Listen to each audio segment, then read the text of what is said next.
কেন্দ্রীয় বিজেপি দলের সর্বোচ্চ নেতৃত্ব আগে বলতো কংগ্রেস মুক্ত ভারত, কংগ্রেস মুক্ত ভারত করে আমরা দেখাবো, মাইক্রোফোনে বলে বেড়াতো। কংগ্রেস মুক্ত ভারত কি হয়েছে আদৌ?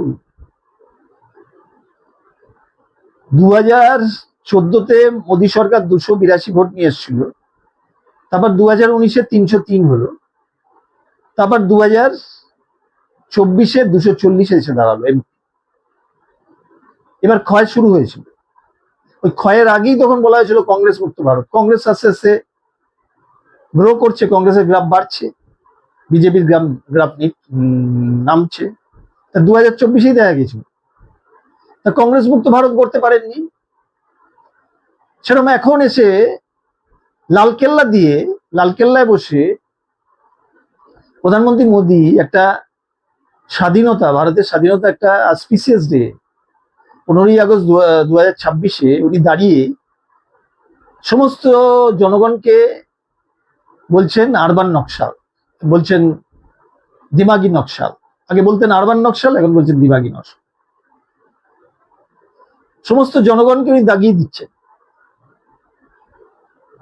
তাহলে ওনার নিশ্চয়ই ভয় লেগেছে। নকশালরা বন্দুক নিয়ে চলতো জঙ্গলে, সেই নকশাল ধূলিসাৎ হয়ে গেছে। এখন যেহেতু ওই অস্ত্রধারী নকশাল নেই, এখন বলছেন দিমাগি নকশাল। দিমাগি নকশাল সব জায়গায় ছড়িয়ে আছে। উনি বলেওছেন নকশাল মুক্ত ভারত গড়বেন। যেভাবে কংগ্রেস মুক্ত ভারত গড়েছেন, সেভাবে কি নকশাল মুক্ত ভারত গড়বেন? ওনার কাছে এটাই জিজ্ঞাসা। নকশাল বলার অর্থ কি? এখন কি পুরনো সেই নকশাল এই ব্যাপারটা আছে? যারাই কেন্দ্র সরকারকে প্রশ্ন করবে যে কেন 5 লাখ প্রাইমারি স্কুল বন্ধ হয়ে গেল, কেন 2 লাখ সেকেন্ডারি স্কুল বন্ধ হয়ে গেল, কেন কোনো স্কুলে মাস্টার নেই, খাবার মতো পানীয় জল নেই ছাত্রছাত্রীদের, কেন মিড ডে মিলে সাপ পাওয়া যাচ্ছে, কেন মিড ডে মিলে একটা আলু ভাসছে জলের সাথে, মোটা চালের ভাত খাওয়ানো হচ্ছে, কোনো জায়গায় খাবারই দেওয়া হচ্ছে না, আচ্ছা নিজেরা পার্লামেন্টে বসে দিব্যি গিলে যাচ্ছেন। আপনাদের লজ্জা করে না? এত টাকা আপনারা এ থেকে পাচ্ছেন, এত টাকা পেট্রোলিয়ামের B20 পেট্রোলে 20% ইথানল মিশিয়ে কত টাকা আপনারা বাঁচাচ্ছেন? সেই টাকা দিয়ে নিজেদের ভোগে লাগাচ্ছেন, নিজেদের সুখে ভোগে আনন্দে এসবে লাগাচ্ছেন। এই বাচ্চাগুলোর ভালো করতে পারবেন না? স্কুলগুলো ভালো করা যায় না?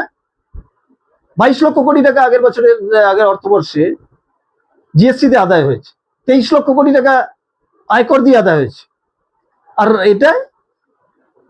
আর পেট্রোলিয়ামের মধ্যে ইথানল মিশিয়ে কত টাকা আদায় হয়েছে সেটা ভেবে দেখুন। 22-23 মিলে কত হলো? 45 লক্ষ। আরো এখানে ধরে নিন আরো 20 লক্ষ, 65 লক্ষ টাকা দিয়ে আপনারা 9-6 করছেন। আপনার বড় লোকের স্পয়েল চাইল্ড, ভারতীয় জনতা পার্টি এবং তার সহযোগী দল বড় লোকের স্পয়েল চাইল্ড। এত টাকা কিনে আমরা ধ্বংস করছি না তার সাধারণ ঘরের কাজের লোক, গরিব মেহনতি মানুষ যারা কষ্ট করে খেটে খায়, ধরে নিন তারা এই রাস্তায় ঘাটে ঘুরে, তাদের ঝুপড়ি বস্তি,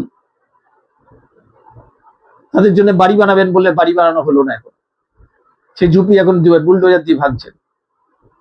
আপনাদের লজ্জা করে না? তারা সেই সব স্কুলে, তাদের গ্রামের স্কুলে সব আনপড় করে রাখবেন, তাদের ভোটে আপনারা নির্বাচিত হবেন? আশ্চর্য। আমেরিকার মতো ভোট করে দেওয়া উচিত, সবাই ভোট দিতে পারবে না এরকম করে দেওয়া উচিত।